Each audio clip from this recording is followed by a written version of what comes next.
مادرم مرا آفرین میگوید، چون من خیلی خوب غذا میخورم. در حقیقت از شیر خوش‌طعم پیستانی مادر دست کشیدن ناممکن است، اساساً پیش از خواب. بوی مادر آنقدر آرام بخش است که بگذار تمام جهان انتظار ماند. وقتی در کچم خوابم بازی میکنم، این چنان شوق‌آور است که در بالای کچم بندهای رنگ آویزان هستند. حرکت‌های رنگ و رنگ و رفتنشان را تماشا کردن برایم خیلی جالب است. من کوشش میکنم که آنها را با دست رسانم. مادرم مرا به شکم خوابانید. همین طور در گرد و اطراف که روح میدهد سرم را بالا میکنم.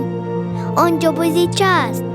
کوشش میکنم که آن را به دست بیارم و البته خواهرم در آنجا بود. برای گرفتن بازیچه کمک رسانید.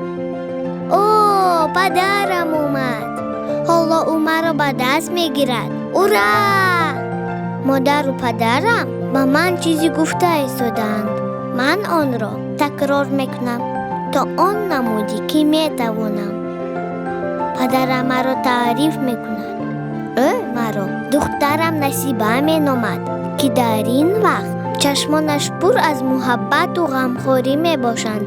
این برای من پسند است.